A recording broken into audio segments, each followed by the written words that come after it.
दोस्तों इस मांगा को शुरू करने से पहले इस मांगा को थोड़ा सा इंट्रो दे दिया जाए, जहाँ पर हमारे सबसे पहले एमसी को दिखाया जाता है जिसकी जो कल्टीवेशन होती है एक जगह पर रुक गई होती है। और हाँ दोस्तों, हमारा एमसी भी ट्रांस माइग्रेटर होता है। इसका मतलब ये भी अर्थ से इस दुनिया में आया होता है। और जो हमारा एमसी होता है उसको अचानक से एक सिस्टम मिलता है, जो कि ऐसा सिस्टम है जहाँ पर जब भी हमारे एमसी के साथ जो भी चीज़ें बुरी होगी वो उसको अच्छी चीज़ें में बदल देगा, और जो भी चीज़ें अच्छी होगी उसको बुरी चीज़ों में बदल देगा। तो ये मांगा देखने में हमको बहुत ज़्यादा मज़ा आने वाला है। और साथ ही साथ दोस्तों इस मांगा में हमारे एमसी के साथ बहुत सारी सुंदर सी लड़कियों को दिखाया जाएगा, जो कि हमारे एमसी का मास्टर बनने की कोशिश करेंगी। तो चलिए शुरू करते हैं इस मजेदार मांगा को और देखते हैं कि आखिरकार हमारे एमसी के साथ होता क्या है। तो एपिसोड की शुरुआत में बताया जाता है कि जो हेवन एंड अर्थ है वो 5 एलिमेंट पर आधारित है, और यहाँ पर जितनी भी चीजें हैं वो क्यूआई और सोल से पैदा होती है। और यही नहीं, यहाँ पर 21 स्टेट्स मौजूद है, यानी 21 राज्य मौजूद है। और ये एक ऐसी दुनिया है जहाँ पर जो भी लोग होते हैं वो हेवन एंड अर्थ की स्पिरिचुअल एनर्जी का उपयोग करते हैं। और यहाँ पर 3000 ग्रेट डाउ मौजूद है। और यहाँ पर जो सेक्ट है वो स्टार्स की तरह है, जो कि पूरे जो इतने भी स्टेट है, पूरे भी जितने भी कंट्री वहाँ पर फैले हुए हैं, यानी सभी जगह पर सेक्ट मौजूद है। और हजारों सालों के लिए केवल नॉर्दर्न स्वॉर्ड सेक्ट जितने भी सेट है सबसे ऊपर खड़ा हुआ है, उससे ऊपर कोई भी नहीं। ये सभी सेक्टों पर राज करता है।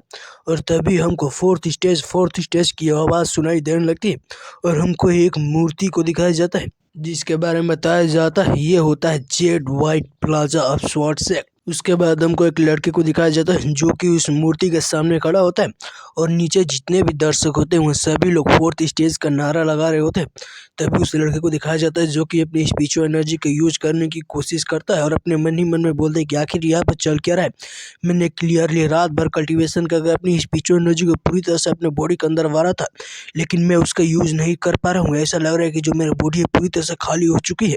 और आदर्श तो ये जो लड़का है यही हमारा मेन कैरेक्टर होने वाला है। तभी ये जो एल्डर होता है चिल्लाते हुए बोलता है कि जाओ ना, जो कि लियानी सिटी का जो कि नॉर्दर्न टेरिटरी के अंदर पड़ता है, वो अभी 3 स्टेज ऑफ क्यूआई पर मौजूद है। ये सुनने के बाद तो वहाँ पर जितने भी लोग होते हैं हंसने लगते हैं, और हमारे जो मेन कैरेक्टर होता है उसका मजाक उड़ाते हुए बोलते हैं कि क्या ये तो जीवा हुआ अभी सिर्फ 3 की स्टेज ऑफ क्यूआई पे मौजूद है, क्या यहाँ पर अपने मजाक उड़ाने के लिए आया था।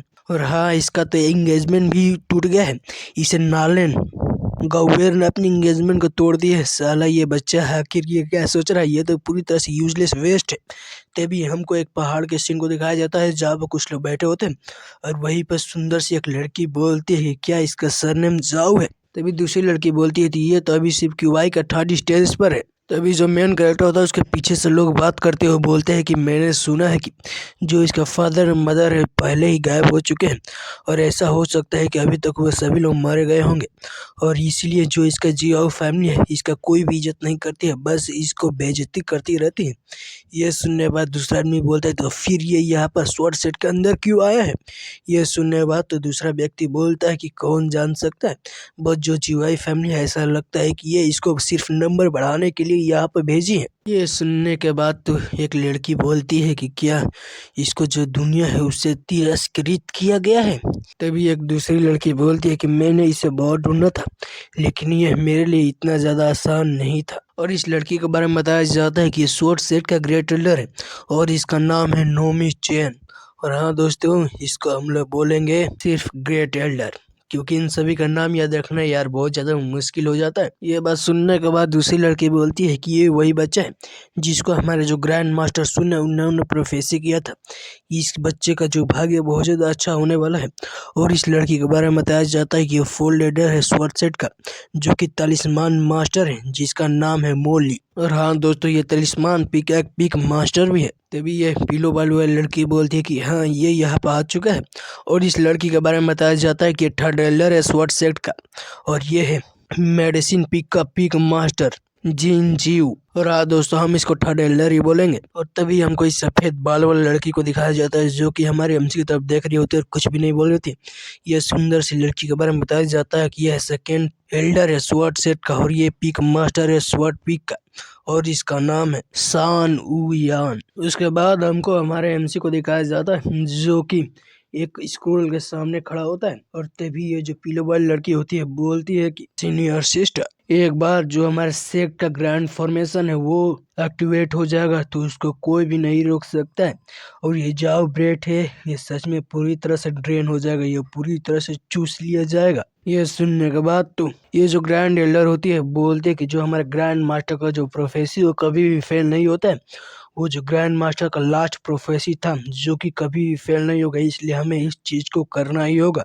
अब ये जो पर्सन है यहाँ पर आ चुका है तो अब हमको यहाँ पर इसे इसी तरह से जाने का कोई भी इरादा नहीं है, हम इसका उपयोग जरूर करेंगे। अभी वे सभी लोग बोलते हैं कि चलो जो हमारे ग्रैंड प्रोटेक्शन फॉर्मेशन है उसको एक्टिवेट करते हैं। ये सुनने के बाद सभी लोग भी इस बात से राजी हो जाते हैं, उसके बाद उस फॉर्मेशन को एक्टिवेट कर देते हैं। जिसके कारण जो फॉर्मेशन होता है उसके अंदर से बहुत ही सारी एनर्जी रिलीज होने लगती है और वो जो एनर्जी होती है जाकर वो जो मूर्ति होती है उसके ऊपर ही गिरने लगती है। ये देखने के बाद तो हमारा जो मेन कैरेक्टर होता है बोलते कि ये कैसी लाइटनिंग है, मैं यहाँ पर ऐसा लग रहा है कि मैं यहाँ पर स्टक हो चुका हूँ, मैं कुछ भी नहीं कर पा रहा हूँ, मुझे यहाँ से जाना होगा लेकिन मैं यहाँ से हिल भी नहीं पा रहा हूँ। तभी वो जो एनर्जी होती है वो सीधे आकर हमारे एमसी के माथे के अंदर जाती है, जेकर जो हमारे एमसी होता है बहुत दर्द से तेजी से चिल्लाता है। तभी और भी बाकी जितनी भी एनर्जी होती है वो हमारे जो मेन कैरेक्टर होता है उसके बॉडी के अंदर जाने लगते हैं, जेकर जो हमारे एमसी होता है बहुत ज्यादा दर्द में होता है और मन ही मन में बोलते हैं कि अब भी यहाँ पे मरने वाला हूँ। इतना कहने के बाद वो बहुत जोर से तेजी से दर्द से चिल्लाने लगता है। ये देखने के बाद तो यहाँ पर जितने भी लोग होते हैं वो बहुत ज्यादा डर जाते हैं और बोलते हैं कि क्या एल्डर ये तो बच्चा यहाँ पर मरने वाला है। यह सुनने के बाद ये जो हेल्डर होता है अपने मन ही मन में बोलता है, यहाँ तक कि अगर कोई यहाँ पे स्ट्रॉन्गेस्ट एक्सपर्ट भी आ जाए तो वो भी जो हमारे सेट का फॉर्मेशन उससे बच कर नहीं जा सकता है। ये बच्चा तो अभी सिर्फ क्यूबा स्टेज के थर्ड रील पर है, क्या ये इससे बच पाएगा? मुझे नहीं लगता है कि ये बच्चे यहाँ पर मारने वाला है। यह तभी हमारे एमसी को दिखाया जाता है जिसकी बॉडी के अंदर से बहुत ज़्यादा एनर्जी निकलने लगती है और हमारे जो एमसी होता है ज़मीन पर गिर जाता है, बोलते हैं कि आखिर ये मेरे साथ क्या हो रहा है। तभी जो हमारे एमसी होते हैं वहाँ पर बैठ जाता है। हमारे एमसी को ऐसे बैठते हुए देखने के बाद तो वहाँ पर जितने भी लोग होते हैं बहुत ज़्यादा डर जाते हैं और वहाँ से भागते हुए बोलते हैं कि यहाँ पे एक ज़ोंबी आ गया है, ज़ोंबी। ये देखने के बाद तो हमारे एमसी बड़े ही अजीब तरीके से उन सभी को देखता है, बोलते हैं क्या आखिर इन सभी के साथ क्या हुआ है। और दिखाया जाता है इस लड़की को जो कि हमारे एमसी तब देखते हुए बोलती है कि ये बच्चे को देखो तो इसके अंदर थोड़ा भी स्क्रैच नहीं है, ऐसा लग रहा है कि ये वही बच्चा है जो हमारे प्रोफेसी में कहा गया था। तभी ये जो ग्रैंड एल्डर होती है बोलती है कि मैं तुम सभी का सीनियर हूँ, मैं यहाँ का ग्रैंड एल्डर हूँ, इसलिए ये बच्चा होगा मुझे फॉलो करने वाला है। मैं जो अपने ग्रैंड मास्टर है उसकी जितनी भी टेक्निक है मैं इस बच्चे को सिखाऊंगी, अब से ये बच्चा मेरा हो गया। ये सुनने के बाद तो यहाँ पर ये जो फोर्थ एल्डर होती है वो बोलती है कि सीनियर सिस्टर, वो जो बच्चा वो हमारे सोल सेट का पिलर है, इसलिए आप उसको हमसे ऐसे ही नहीं चुरा सकती हैं। अब से वो जो बच्चा होगा वो मेरा होगा, आप उसको मुझसे ऐसा ही नहीं छीन सकते। ये सुनने के बाद तो वहाँ पर ये थर्ड एल्डर भी आ जाती है और बोलती है कि देखो जो मैं मेडिसिन वैली की वहाँ के एल्डर हूँ, इसलिए अब से वो जो बच्चा होगा वो मेरा डायरेक्ट डिसेबल होने वाला। मैंने अभी तक कोई भी डायरेक्ट डिसेबल को नहीं एक्सेप्ट किया है। तो जो हमारे जो मेडिसिन वैली है वो किसी भी फाउंडेशन के लिए बहुत ज़्यादा जरूरी है, क्योंकि हम सभी लोग मेडिसिन बनाते हैं। आफ्टर ऑल हम भी लोग तो एक पिलर है, इसलिए वो जो पिलर है वो भी हमारा होगा। इस बारे में तुम सभी का क्या ख्याल है? अब से वो बच्चा हमारा हुआ ना। ये सुनने के बाद तो सभी लोग उसकी तरफ गुस्से से देखने लगते हैं। तभी वहाँ पर एक अटैक होता है जिसका जितने भी ये सभी लोग होते हैं वहाँ से दूर हट जाते हैं और वहाँ पर सेकेंड एडलर की एंट्री होती है और वहाँ पर सेकेंड एडलर जो होती है हाँ तो वो बोलती है कि अब से वो जो बच्चा है वो मेरे को ज्वाइन करेगा, अब मैं उसको अपना स्वॉर्ड कोडेक्स को सिखाने वाली हूँ, अब मेरे अंडर वो ट्रेन करेगा। इस बारे में तुम सभी का क्या ख्याल है? ये सुनने के बाद तो ये जो फोर्थ एल्डर होती है बोलती है कि सेकेंड सीनियर सिस्टर, क्या आप प्लानिंग करिए कि आप हमसे फोर्सफुली उस बच्चे को हमसे ले लेंगी, लेकिन ऐसा नहीं होने वाला है। ये सुनने के बाद तो वो जो सेकेंड एल्डर होती है बोलती है कि अदरवाइज अब बताओ हम उसका टेस्ट कैसे लें अगर वो किसके अंदर जाएगा। ये सुनने के बाद तो ये जो थर्ड एल्डर होती है अपने मन ही मन में बोलती है कि ये जो सेकेंड सीनियर सिस्टर है बहुत ज़्यादा पावरफुल है, यहाँ तक कि वे इनसे बहुत आसानी से जीत सकती हैं, लेकिन अगर यहाँ पर जो हमारी सीनियर सिस्टर है और फोर्थ सीनियर सिस्टर है वो एक साथ हाथ मिला लेती है तो उससे इम्पॉसिबल हो जाएगा फाइट करना। क्या ये जो हमारे सेकेंड सीनियर सिस्टर है उनसे जीत पाएंगी? और अपने मन ही मन में खुश होते हुए बोल दी है उन सभी को फाइट करने दो, मैं यहाँ पर थर्ड पर्सन बनकर उन सभी का बेनिफिट उठा लूंगी। यह ये पॉइंट बहुत ज़्यादा अच्छा है। तभी वे सभी लोग बहुत ज़्यादा गुस्सा हो जाती है। और ये जो ग्रैंड एल्डर होती है बोले ठीक है ठीक है ठीक है, हमें यहाँ पर फाइट करने की कोई जरूरत नहीं है। तो हम सभी लोग खुद पर यहाँ फाइट नहीं करने वाले, हम लोग सीक्रेटली जाओ को अप्रोच करेंगे और जाओ जिसको भी चूज करेगा वही उसका मास्टर बनेगा। बताओ इन सभी में तुम सभी का क्या ख्याल है? ये सुनने के बाद तो सभी लोग भी इस बात से एग्री हो जाते हैं कि ठीक है, हम भी इस बात पे एग्री होते हैं और खुश हो जाते हैं। तभी ये जो एल्डर होती है बोलते हैं कि हे अब मुझे बहुत ज़्यादा अच्छा लग रहा है इसको ऐसा हंसते हुए देखने के बाद। तो वहाँ पे जितने भी और लड़कियाँ होती है बोलती है कि आखिर हमारे सेकंड सिस्टर के साथ क्या हुआ, आखिर वो इस तरह से क्यों हंस रही है। तभी वो जो होती है वहाँ से चली जाती है। उसके बाद हमको जियान सेट का जहाँ पर नए डिसेबल रहते हैं उन सभी चीज जगह को दिखाया जाता है जहाँ पर बहुत सारे घर होते हैं।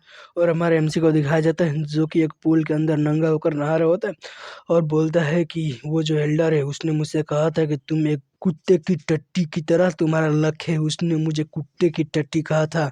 उसने मुझे कहा था कि जो हमारे सेट का ग्रैंड प्रोटेक्शन है उससे कोई भी नहीं बच पाया। और अभी तुम तो सिर्फ इतना ही हो, लेकिन क्या करें, मैं तुम सभी को इस सेट के अंदर एक्सेप्ट करता हूँ, लेकिन तुम कुत्ते की टट्टी से ज़्यादा कुछ नहीं हो। ये सुनने के बाद तो हमारा एमसी बोलता है कि मैं भी एक ट्रांसमिग्रेटर हूँ, लेकिन मैं जिस बॉडी के अंदर आया हूँ वो बॉडी बहुत ज़्यादा कमज़ोर है। ये जो सेक है इसका ग्रैंड प्रोटेक्शन बहुत ज़्यादा पावरफुल है। मुझे ऐसा कोई भी रास्ता ढूंढना होगा ताकि मैं इस सेट के अंदर से बाहर जा पाऊँ। तभी जो हमारे एमसी होता है उसको पास्ट की चीज़ें याद आती हैं, जहाँ पर जो उसका डैड होता है वो भी गुम हो गया होता है, उसका मॉम भी गुम हो गई होती है और जो उसका जो इसका फियोंसे होती है वो भी उससे जो इसका इंगेजमेंट होता है वो भी तोड़ दी होती है, वो भी खुद से। ये सब सुनने के बाद तो हमारा एमसी बहुत ज़्यादा सैड हो जाता है और बोलते हैं कि ये कितनी ज़्यादा यूजलेस बॉडी है। कोई मैटर नहीं करता है कि मैं इसके अंदर कितनी स्पिरिचुअल एनर्जी ऑब्जर्व करूं, मैं अपने जो थर्ड स्टेज है उसके ऊपर नहीं जा सकता हूँ। क्या जो मेरी कल्टीवेशन ऐसा लग रहा है कि एक ही जगह पे स्टक हो चुकी है। उसके बाद जो हमारे एमसी होता है स्कूल के अंदर से निकल के कपड़ा पहनते हुए अपने हाथ में एक रिंग को देखता है और बोलता है कि ये बहुत ज़्यादा क्लीन है, मेरे साथ इतना ज़्यादा बुरा हो रहा है, एटलीस्ट मेरे पास तो एक रिंग है। क्या ये जो रिंग है इसके अंदर कुछ स्पेशल है भी या नहीं है? चलो ये जो रिंग है ये तो एक्टिवेट नहीं हो रही है, लेकिन ये जो रिंग है मुझे ऐसा लग रहा है पूरी तरह से वर्स्टलेस्ट है, मैं इसको ऐसे ही फेंक दूंगा। ये पूरी तरह से एक जंग का टुकड़ा। इतना करने के बाद जो हमारे एमसी होता है उस रिंग को अपने बॉडी से बाहर निकाल लेता है और जैसे ही हमारे बॉडी से बाहर निकालता है तभी उसका जो सिस्टम होता है वो एक्टिवेट हो जाता है और बोलता है कि जो हमारा होस्ट है उसका सोल है वो इस वर्ल्ड से बाहर जा चुकी है, वो इस वर्ल्ड के अंदर नहीं है। इतना करने के बाद उसका जो सिस्टम होता है वार्निंग का नोटिफिकेशन देने लगता है और बोलता है कि जो कर्स प्रोग्रेस है वो एक्टिवेट हो रहा है और बताता है कि जितने भी फैक्ट है वो अभी रिफर्स होंगे। और इतना करने के बाद दोबारा से एक वार्निंग कर देता है और जो बोलता है कि जो होस्ट रिक्वेस्ट कर रहे हैं कि वो इस वर्ल्ड से बाहर जाना चाहते हैं। और तभी हमारे एमसी के भी पसीने छूट जाते हैं, बोले क्या है, फाइनली मेरे पास एक चीट सिस्टम आ गया। तभी जो उसका सिस्टम होता है वो उसका जो जितने भी स्पिरिचुअल एनर्जी होती है -1 से करके काटने लगता है। ये देखने के बाद तो हमारा एमसी बहुत ज़्यादा घबरा जाता है, गुस्से में बोलता है कि आखिर ये चल क्या रहा है, व्हाट द फक, ये क्या है। तभी हमारे एमसी कुछ समय बाद को दिखाया जाता है, बड़े ही सैड बैठा होता है, बोलता है कि यहाँ पर एक गुड न्यूज़ है कि मेरे पास एक सिस्टम आ गया और बैड न्यूज़ ये है कि आखिर ये मेरे पास आया ही क्यों, ये मेरे पास आया नहीं होता तो अच्छा होता। और इसलिए यही एक रीज़न है जिसकी वजह से मैं कल्टीवेशन नहीं कर सकता हूँ, ये कर्स सिस्टम की वजह से। इतना करने के बाद हमारा एमसी बहुत ज़्यादा गुस्सा हो जाता है, बोलता है कि मैं कितना भी कल्टीवेट करूं लेकिन कोई भी फ़ायदा नहीं होने वाला, अब मैं और ज़्यादा ट्रैश होने वाला हूं। तभी जो हमारा एमसी होता है वहीं पर लेट जाता है और बोलता है कि अब कल्टीवेशन करने का क्या पॉइंट होता है, अब मुझे ऐसा ही जीवन जीना होगा और ऐसे ही अपने मरने तक का इंतज़ार करना होगा। तभी जो हमारे एमसी होता है उसका गेट खोलता है और ये देखने के बाद तो हमारे एमसी बोलते हैं आखिर ये कैसी आवाज़ है, क्या यहाँ पर कोई चोर आ गया है? तभी हमारे एमसी के सर में दो सुंदर सुंदर पैर आ जाता है। ये देखने के बाद तो हमारे एमसी बहुत ज़्यादा ठरकी समूह बनाते हुए बोलते क्या ये कितने सुंदर पैर हैं।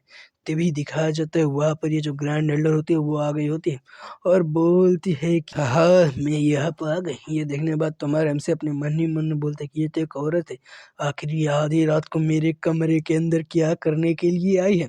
तभी वो जो ग्रैंड एल्डर होती है बड़ी अदा दिखाते हुए हमारे एमसी के पास जाते हुए बोलती है कि बच्चे क्या ऐसा लगता है कि जो तुम मेरा ग्रैंड टेक्निक है उसका टेस्ट को परफेक्ट कर पाओगे? हाँ ये हो सकता है। तभी जो हमारे एमसी होता है अपने मन ही मन में घबराते हुए बोलता है कि क्या ग्रैंड टेक्निक, क्या हो सकता है कि ये कोई ऐसी टेक्निक है जिसकी वजह से ये मेरी जितनी भी एसेंस है उसको ड्रेन करने वाली है?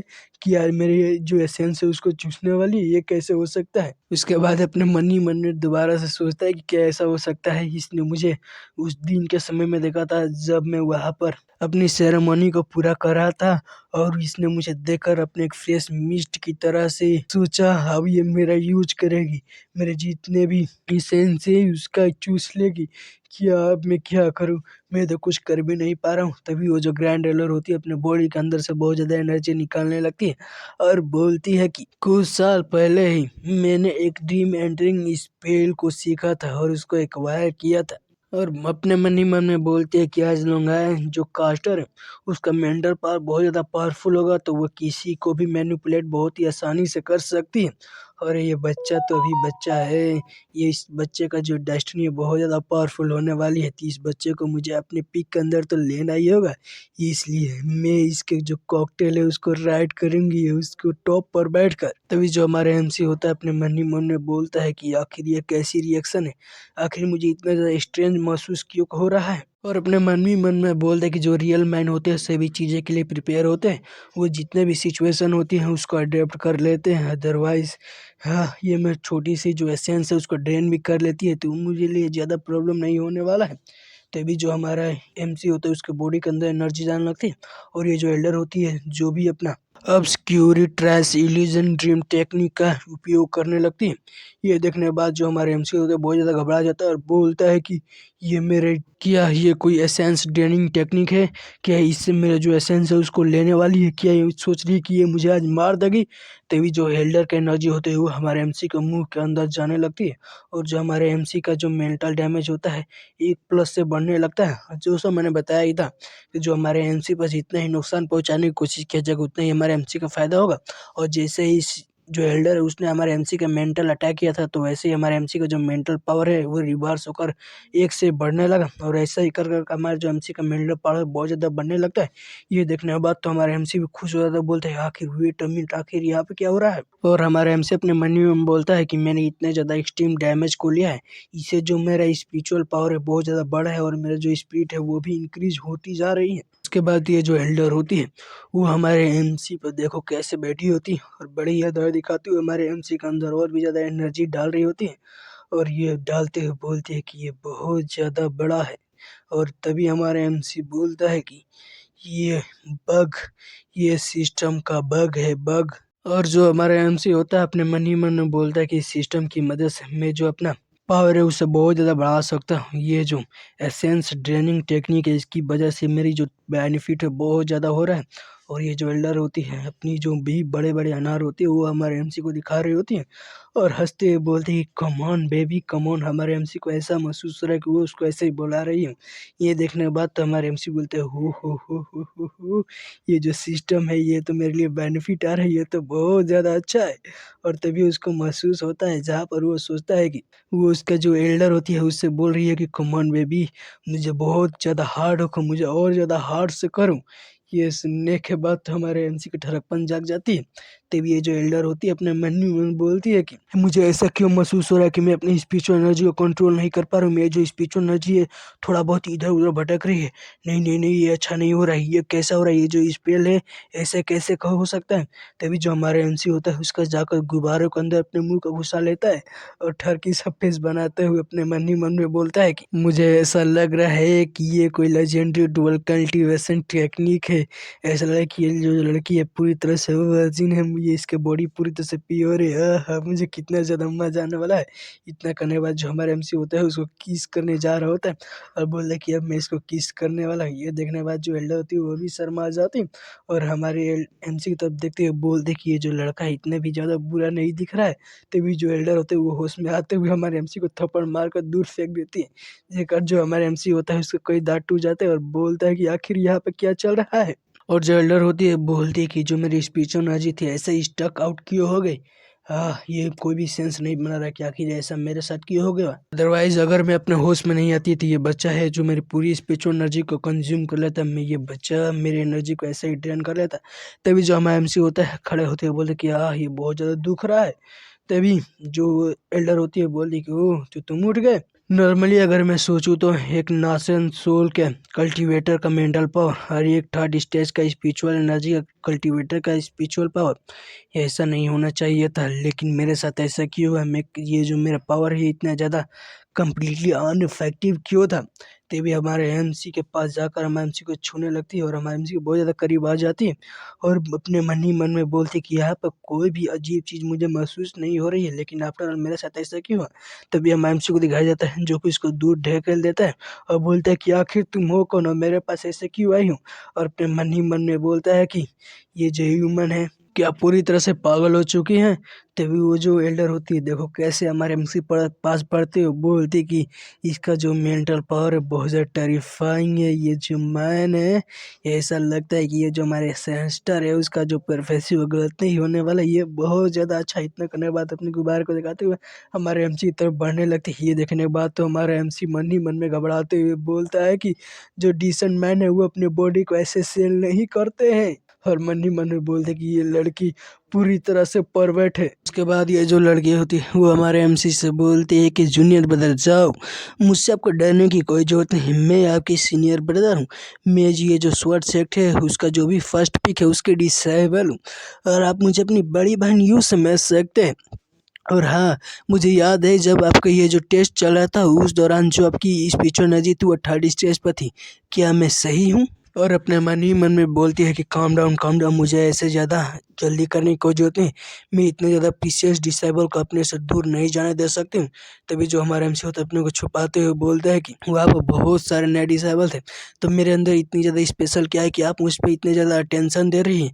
कि आपको जो मेरी बॉडी है उससे डिज़ायर है कि आप मेरे साथ डुअल कल्टीवेशन करना चाहती है? ये सुनने के बाद तो बहुत ज़्यादा गुस्सा हो जाती है और हमारे एमसी के सर पर मारते हुए बोलती है कि तुम अभी सिर्फ थर्ड स्टेज के स्पिरिचुअल एनर्जी पर हो और तुम ये क्या सोच रहे हो? तुमने ऐसा सोचा भी कैसे? इतना करने के बाद हमारे एमसी सर पे बहुत ही बड़ा आलू उगा देती है और तभी जो हमारा एमसी का सिस्टम होता है वो उसको नोटिफिकेशन देता है कि आपको डैमेज महसूस किया गया है, इसलिए आपको 3 पॉइंट दिया जाता है। ये देखने के बाद तो हमारा एमसी मन ही मन बोलते कि यार ये तो दोबारा से यहाँ पर आ गया। उसके बाद ये जो एल्डर होती है वो हमारे एमसी से बोलते हैं कि वो ये जो फर्स्ट पिक का एल्डर है, रेड डक पिग, वो आपकी जो कल्टीवेशन उससे बहुत ज़्यादा चिंतित है। जूनियर ब्रदर, हम आपको ऐसे ही पीछे नहीं रहने दे सकते, इसलिए मैं आपका ध्यान रखने के लिए यहाँ पर आई हूँ। और अपने मन ही मन में बोलती है कि अगर मेरे ये जो स्पेल है यहाँ पर इनइफेक्टिव था, लेकिन मैं इसको अच्छी तरह से ध्यान रखूँगी तो ये मेरे प्रति ऐसा ही डिवोटेड तो हो ही जाएगा। मैं तो सही हूँ, मेरे प्रति इसको मैं अब खुद के प्रति ऐसे ही आकर्षित कर सकती हूँ। तभी जो हमारे एमसी होता है बोलता है कि सीनियर सिस्टर क्या आप मुझे दोबारा से मार सकती हैं? ये सुनने के बाद तो बहुत ज़्यादा घबरा जाती है, बोली क्या आखिर तुम क्या बोल रहे हो? और हमारे एमसी के चेहरे को दिखाया जाता है जो कि बड़े अजीब से फेस बनाते हुए बोलता है कि ये जो ह्यूमन है इसने मुझसे उस पर पहले स्पेल का यूज़ किया था, जिससे जो मेरे स्पिरिचुअल एनर्जी थी वो बहुत ज़्यादा बढ़ चुकी है। तो मैं खुद पर हार्ड करवाऊँगा और खुद से बेनिफिट लूँगा। जो मेरा कर्व सिस्टम है मैं उसका इस तरह से यूज़ करने वाला हूँ, ये तो मेरे लिए बहुत ज़्यादा मिरेकल होने वाला है। और तभी हमारा एमसी बोलता है कि सीनियर सिस्टर जल्दी से मुझको मारिए, मारिए मुझे। इतना करने के बाद वो उसके पास जाने लगता है और जाकर उसको पैरों को पकड़ लेता है। ये देखने के बाद तो वो बोलती कि तुम मुझसे दूर रहो, मुझसे दूर रहो। तभी जो हमारा एमसी का सिस्टम होता है उसके सिस्टम पैनल पर नोटिफिकेशन आता है कि जो आपका डैमेज है उसको देखा गया है, इसलिए आपको 5 पॉइंट से बढ़ाया जा रहा है। और जो एमरजेंसी होता है उसको पैरों को पकड़कर चूमने लगता है और बोलता है कि सीनियर सिस्टर आपको चिंता करने की कोई ज़रूरत नहीं, आपको जो स्मेल है बहुत ज़्यादा अच्छा है। ये देखने के बाद तो बोलती परमानेंट मुझे यहाँ से जाने दो, और तभी वो अपने पैरों को वहाँ से छुड़ाकर पीछे रख लेती है। और हमारा एमसी अपने मन ही मन में हंसते हुए बोलता है कि आज लूँग आज जब ये मुझे मारेगी और मुझे मारेगी तो मुझे बहुत ज़्यादा मज़ा आने वाला है। तभी उसको दिखाया जाता है जो अपने मन ही मन में जो एल्डर होती है बोलती है कि ये जो मेरा सिस्टर का डेस्टिनी वाला लड़का है वो कितना ज़्यादा परवेट है, मुझे ऐसा देखा नहीं जा रहा है। तभी वो जो एल्डर होती है वो हमारे एमसी के सामने एक बुक रखते हुए बोल दिया कि जूनियर ब्रदर जाऊन है, ये एक सीक्रेट मैनुअल है जिसकी मदद से आपकी जो कल्टीवेशन है बहुत ज़्यादा अच्छी से बढ़ जाएगी। इस मदद से जो भी आपका फाउंडेशन है आप उसको बहुत अच्छी तरह से बना पाएंगे, आपकी क्वारी फाइनिंग या फाउंडेशन बहुत अच्छी तरह से बन जाएगा। इसलिए मैं आशा करती हूँ कि आप इसको लेने के बाद बहुत अच्छी तरह से अपनी जो भी कल्टीवेशन है उसमें प्रोग्रेस करेंगे। तो क्या आपको इससे अच्छा लगा? तभी जो हमारा एमसी होता है इस बुक को ले लेता है जहाँ पर लिखा होता है 3 ईयर ऑफ क्यूआई रिफाइन। ये देखने के बाद तो एल्डर बहुत ज़्यादा खुश होती है, मन ही मन में बोलती है कि जो जिस जीनियस का ब्रेन स्पेशल होता है, आफ्टर ऑल मैंने देखो उसको खुद की तरफ झुका ही लिया। तभी जो हमारा एमसी होता है वो उस बुक को पढ़ रहा होता है, तो ये देखने के बाद वो एल्डर बोलती है कि अभी यहाँ तक ये बच्चा पढ़ बैठे, लेकिन मैं इसको ऐसे ही नहीं जान दे सकती हूँ। तभी हमें एमसी को दिखाया जाता है जो कि उस बुक को पढ़ते हुए बोलता है कि ये जो बुक है 3 year of Q I refine. Senior sister, इस बुक को ये भी कहा जाता है ना कि ये जो बुक है 5 year of QI foundation statement के लिए भी अच्छा होता है। यह सुनने के बाद वो बोलते कि हाँ, लेकिन तुमको इसके बारे में कैसे पता? उसके बाद ये जो एल्डर होती है अपने मन ही मन बोलती है कि ये जो सीक्रेट मैनुअल है इसको स्पेशली जो हमारे सिस्टर है उन्होंने लिखा था, और इसको जो हमारा जो भी डेस्टिनी चाइल्ड होगा उसी को देने के लिए बोला था, लेकिन इस बच्चे को इस बारे में कैसे पता? उसके बाद वो हमारे एमसी के कंधे पर हाथ रखते हुए बोलते कि जूनियर ब्रदर, अब ये जो प्रेजेंट टाइम है वो तुम्हारा होने वाला है। इतने करने के बाद हमारे एमसी को कंधे को थपथपाने लगती है और हमारे एमसी के चेहरे पर हाथ रखती है। ये देखने के बाद तो एमसी भी शर्माने लगता है और बोलता है कि आज रात मैं इस कल्टीवेशन के मदद से मैटर की मदद से कल्टीवेशन करने वाला हूँ। तभी जो हमारे एमसी होते हैं वो बैठ के अपनी कल्टीवेशन करने लगता है, और उसके बाद जो हमारे एमसी होता है आंखें खोलता है और हमारे एमसी के सिस्टम बताया जाता है कि जो लेजी कल्टीवेशन पिच एनर्जी है जिसकी मदद से आपको एक बढ़ाया जा रहा है। ये देखने के बाद तो हमारे एमसी खुश होते बोले है ये बुरा नहीं है। और दोस्तों, ये जो लेजी कल्टीवेशन स्पिरिचुअल एनर्जी इसके बारे में बता दो कि जैसे भी लोग बैठ के अपने मन से कल्टीवेशन करते हैं तो उनकी स्पिरिचुअल एनर्जी बढ़ती है, लेकिन हमारा एमसी बस ऐसे ही बैठा है और कल्टीवेशन करने का नाटक कर रहा है, तब जाकर हमारे एमसी का जो कल्टीवेशन वो बढ़ रहा है। तभी वो जो है एल्डर होते हुए हमारे एमसी को एक थप्पड़ मारते हुए बोले, क्या तुम अपने सीनियर सिस्टर को इडियट समझ रहे हो? मैंने देखा कि तुम अपनी जो स्पिरिचुअल एनर्जी वो थोड़ा भी सराउंडिंग नहीं कर रहे हो, और क्या तुम मुझे ऐसा प्रिटेंड कर रहे हो? तुम तो बच्चे, तुम तो बहुत ज़्यादा बुरे हो। तभी जो हमें एमसी को दिखाया जाता है जो कि बैठ कर सांस से लेने लगता है, और जो इसकी स्पिरिचुअल एनर्जी है वो एक से माइनस होने लगती है, और वो जैसे ही अच्छी तरह से कल्टीवेशन करने की कोशिश करता है उसका जो भी स्पिरिचुअल एनर्जी होती है एक से माइनस होने लगती है। ये देखने के बाद तो हमारा एमसी बोलता है कि मैं जितनी अच्छी तरह से कल्टीवेशन करने की कोशिश करता हूँ मेरे साथ उतना ही बुरा होता है। और यह देखने के बाद तो ये जो एल्डर होती है खुश हो जाती है, बोलती है कि जो जूनियर ब्रदर, तुम्हें ज़्यादा चिंता करने की कोई जरूरत नहीं, मैं आज रात तुम्हें कंपनी देने वाली हूँ। ये सुनने के बाद तो हमारे एमसी के पसीने छूट जाते हैं और बोलते हैं कि ये जो लड़की